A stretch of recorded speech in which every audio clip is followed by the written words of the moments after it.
Matapos ang isang serye ng mga major maritime standoffs, ang Pilipinas ay naghahagilap ng higit pang India-made BrahMos supersonic cruise missiles upang itutok sa China gawa ng pinagtatalo ng South China Sea.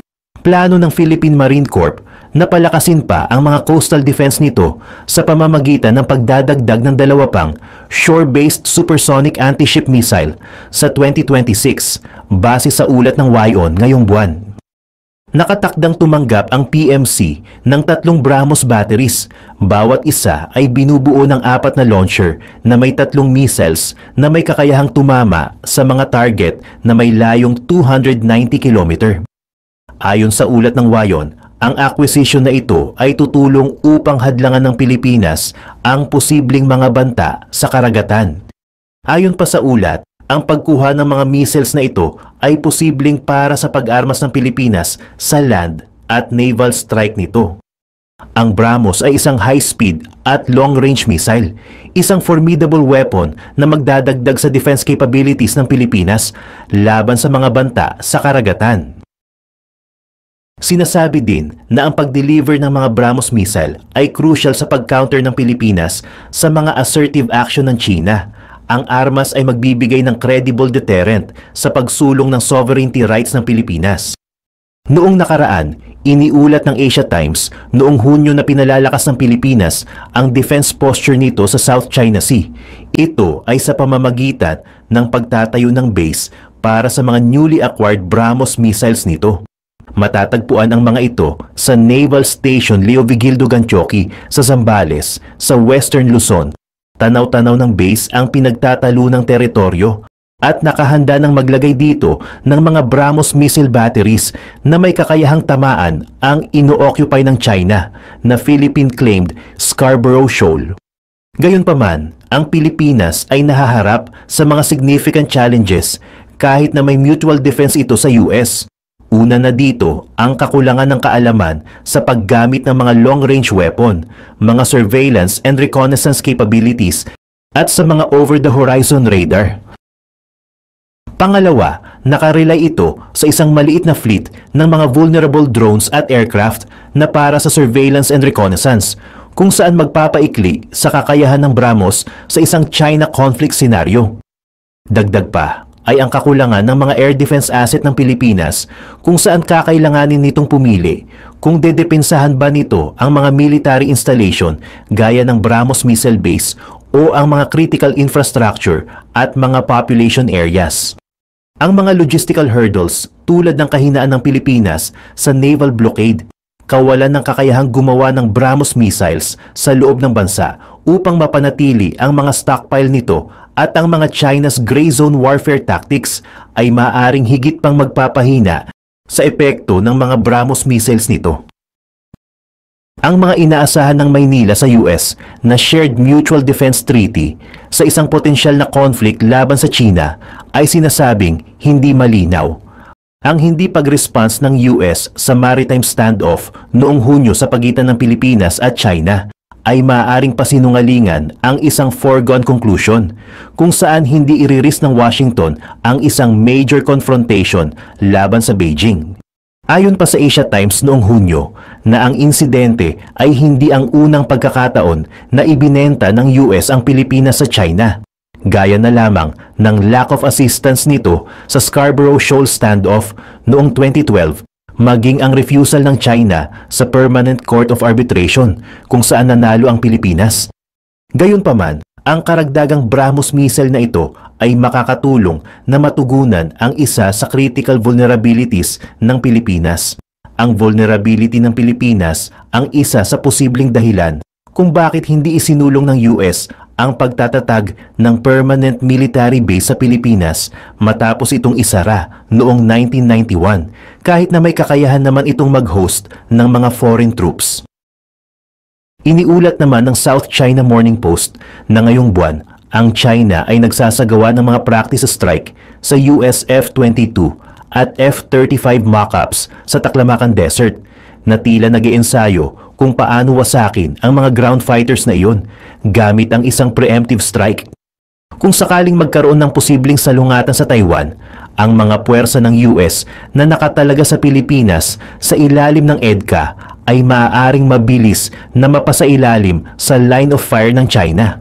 Kung magkaroon ng surprise attack laban sa EDCA sites, mawawasak nito ang US at Philippine aircraft na nasa kalupaan.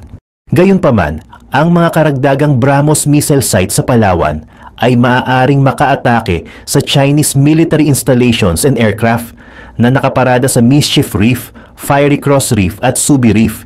Ito ang maaaring pipigil sa mga banta ng preemptive strike sa puwersa ng US sa Pilipinas. Samantala, sa ikatlong sona ni Pangulong Bongbong Marcos, idiniin niya ang pagtataguyod ng pagdepensa ng ating teritoryo. Patuloy din daw ang ginagawang aksyon ng pamahalaan sa paghahanap at pagpapanatili ng de-escalation ng tensyon sa pinag-aagawang teritoryo. Ngunit, hindi pa rin tayo magpapatinag sa anumang ginagawang panghaharas ng China.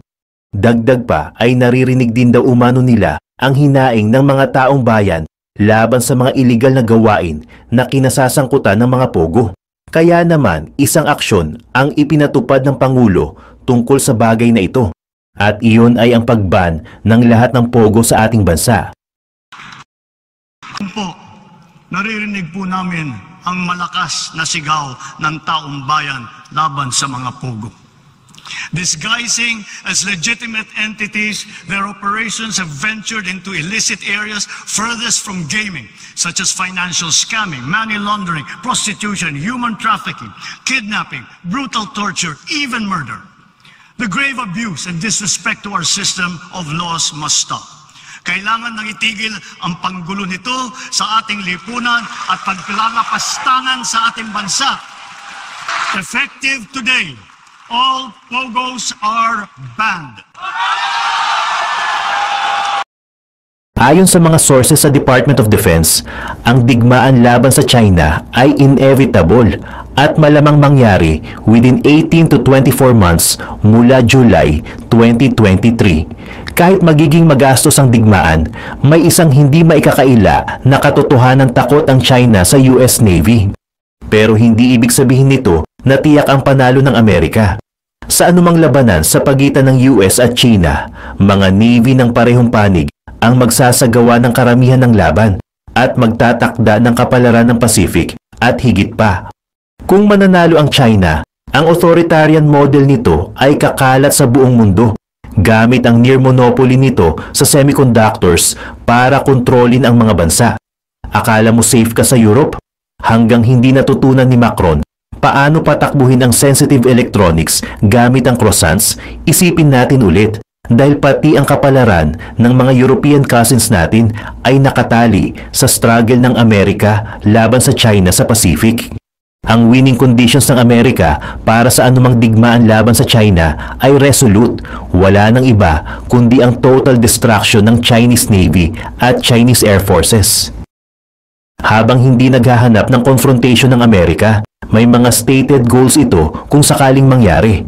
Hindi papayag ang US na magkaroon ng pagkakataong umangat ulit ang China at hamunin ito muli makalipas ang 2 dekada, gaya ng early 20th century Germany. Kaya't sisikapin ng US na ganap na sirain ang kakayahan ng China na mag-project ng power lampas sa sariling baybayin. Kasama sa kampo ng US ay Japan at Australia, ganun din ang Amerika, pati na rin treaty-bound para tumulong sa depensa ang Pilipinas at South Korea.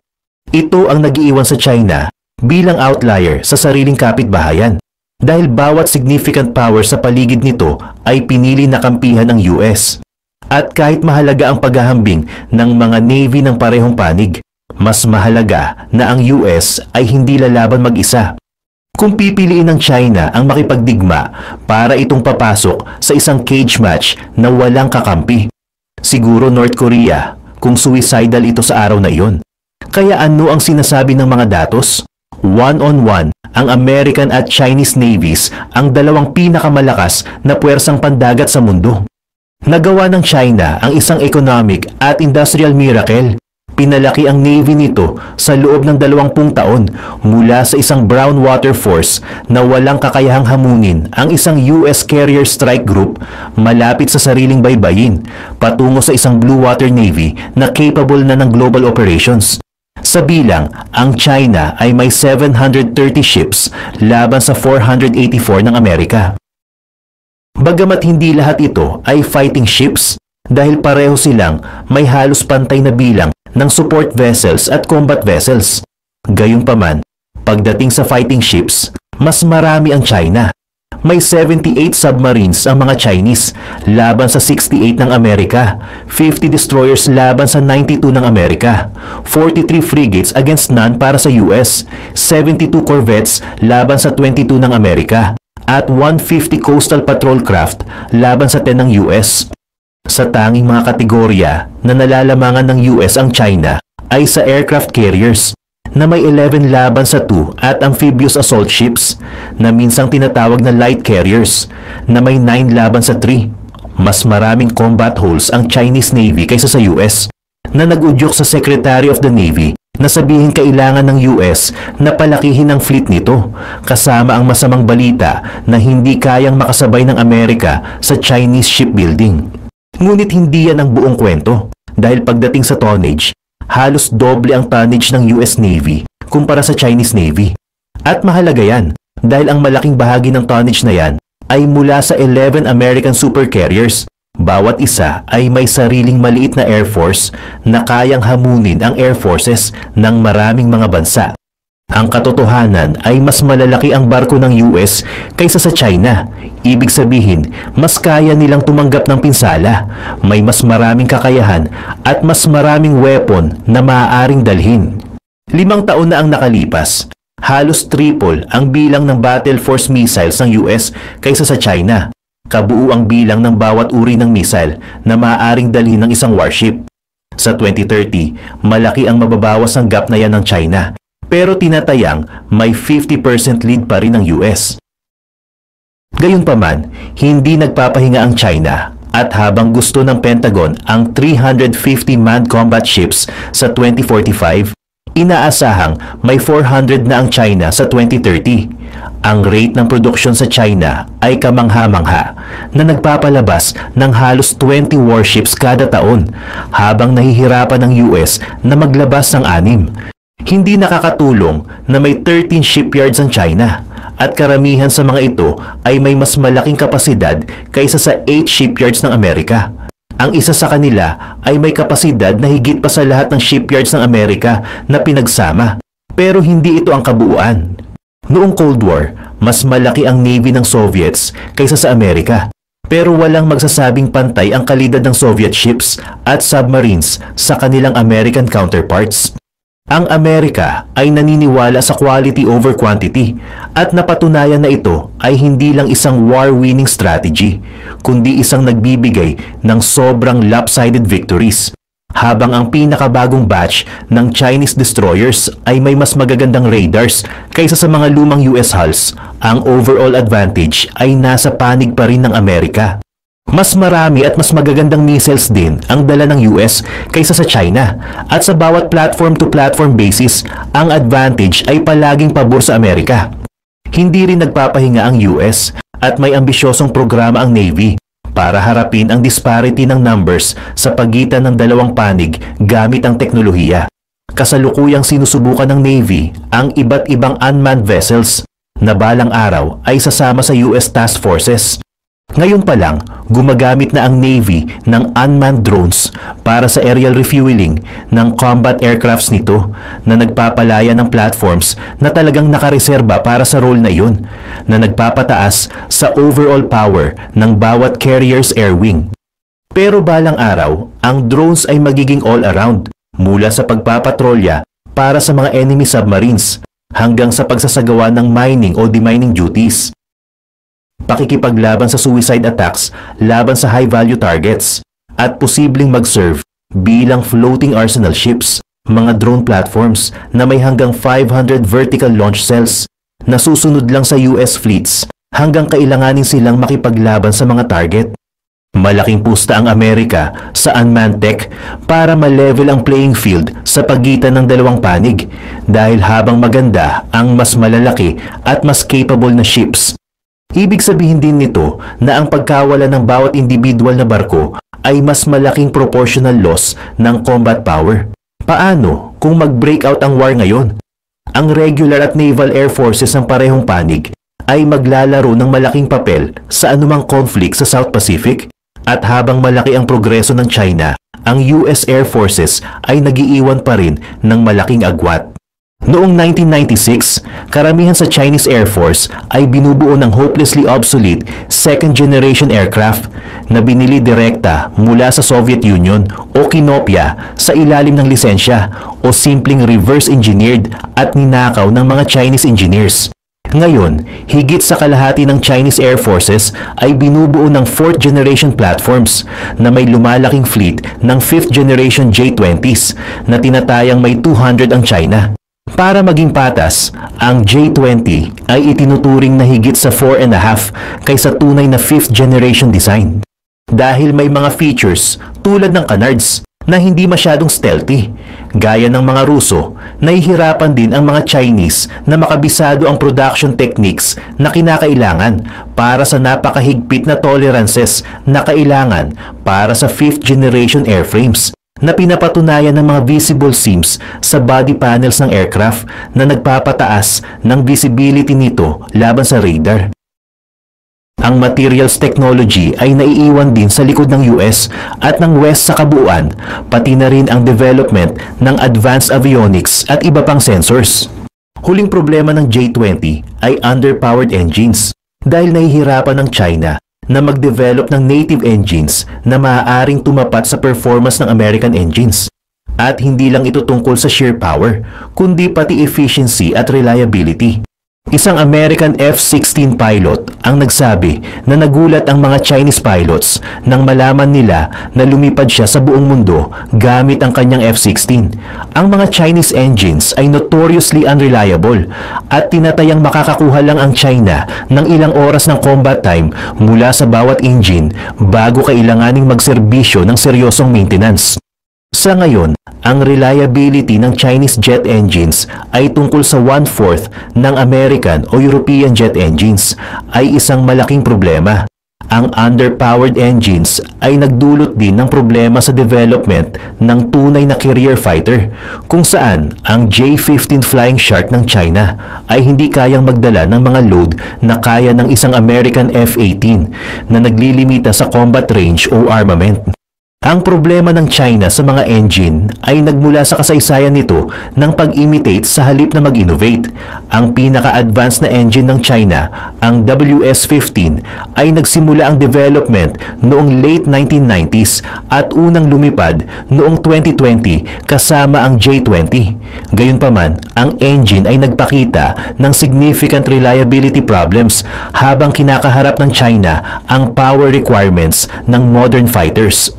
At ito'y isang problemang sinusubukang lutasin ng China sa pamamagitan ng pagbuo ng mga relasyon sa mga foreign manufacturers at universities habang sinusubukang i-improve ang human capital nito sa pamamagitan ng pagpapadala ng mga estudyante at trainees abroad. Napansin ng United States ang taktikang ito at nagtrabaho upang limitahan ang access ng mga Chinese students sa aerospace industry at educational programs nito. Ang manufacturing ay isa pang malaking problema para sa China dahil ang pinaka-advanced na machine tools sa mundo ay lahat gawa ng ibang bansa. Kayang kumuha ng China ng components para sa mga engines nito sa sarili nitong pamamaraan pero umaasa ito sa Western, Japanese o Korean machines para sa manufacturing. Ang mga Chinese aerospace firms ay napipilitang mag-import ng machine tools mula sa German, Japanese, Italian, at South Korean firms at ito ay nagdudulot ng critical risk sa China. Nang hindi kayang tapatan ng Russia ang 5 at 7 axis machine tooling capabilities ng West noong early 1990s at early 2000s, bumagsak ang demand para sa mga defense products nito.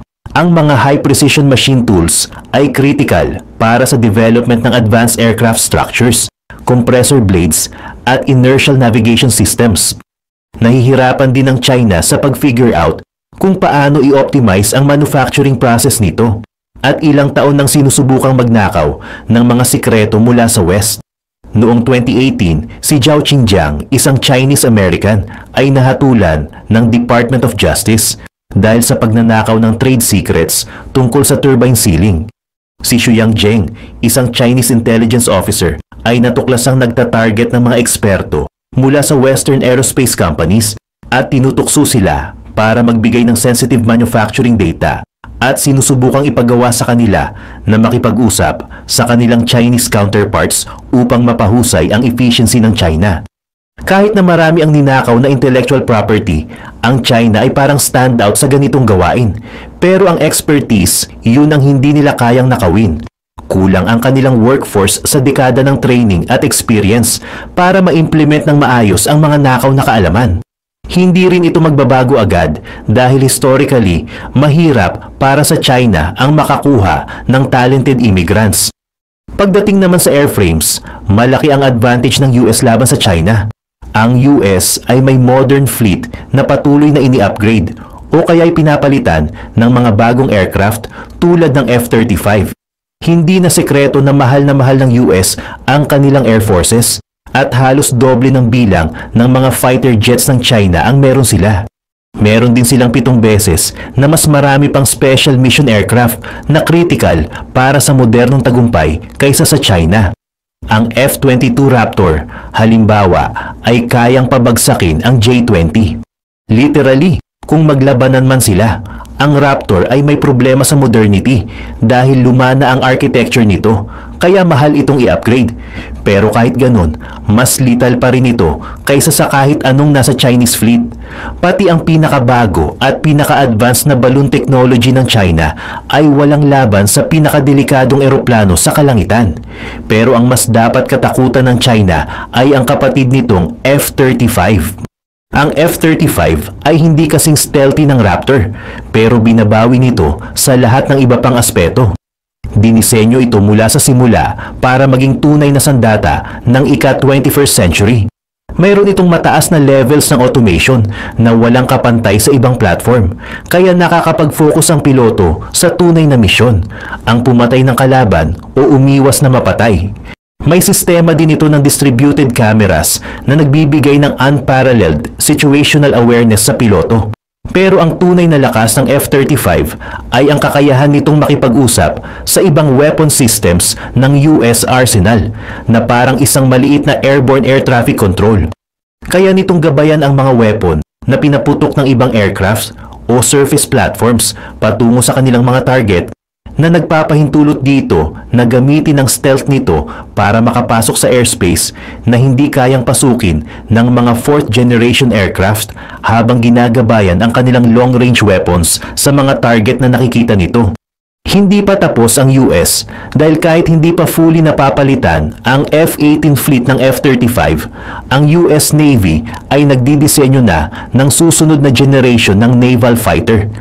Ang 6th generation aircraft na ito ay pure speculation pa sa ngayon, pero kinumpirma ng Air Force na ang sarili nilang bersyon ay lumilipad na for about 2 years. Ang alam natin ay gusto ng Navy na magkaroon ito ng mas malaking range kaysa sa F-18 or F-35, mas malaking payload capacity at dapat may kakayahan itong lumipad kasama ang drone wingmen. Dahil sa mga Chinese anti-ship missiles at patuloy na pagtaas ng concern ng US Navy, kailangan ng mga future fighters na mag-operate mula sa mga carriers na mas malayo sa hostile shores, kaya kailangan ng mas malaking fuel capacity. Ang drone wingmen naman ay magbibigay ng iba't ibang capabilities sa mga attribute platforms na sa ngayon ay kailangan pang gawin ng mamahaling manned aircraft.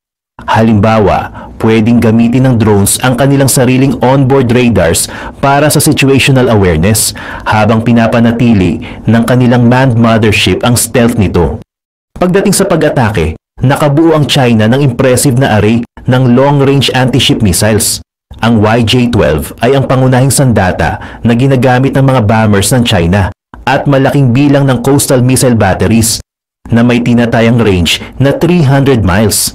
Subsonic weapon ito, kaya vulnerable sa robust American air defenses. Pero may kakayahan itong mag-supersonic sprint sa terminal phase na nagpapataas ng lethality nito. Ang YJ-18 naman ang pangunahing missile na ginagamit ng mga submarines at surface warships ng China at kayang ipaputok mula sa vertical launch cell systems. May range ito na mga 330 miles at subsonic weapon din, pero may kakayahan ding mag-supersonic sprint sa terminal phase. Ang YJ-83 ay ginagamit sa mga attack aircraft ng China at mas maliit na surface warships. May range lang itong 110 miles at isang purely subsonic weapon. Parang nagdala ng kutsilyo sa barilan ito at malabong may Chinese aircraft o ship na makakaligtas sa loob ng 110 miles mula sa isang malaking American Surface Action Group. I-share nga ako sa inyo na 10 legit loan application na talagang mabilis tayo ma-approve. Dahil sa mismong araw ng loan application ay makukuha kagad natin ang pera. Ang kasama sa listahan ay ang mabilis cash.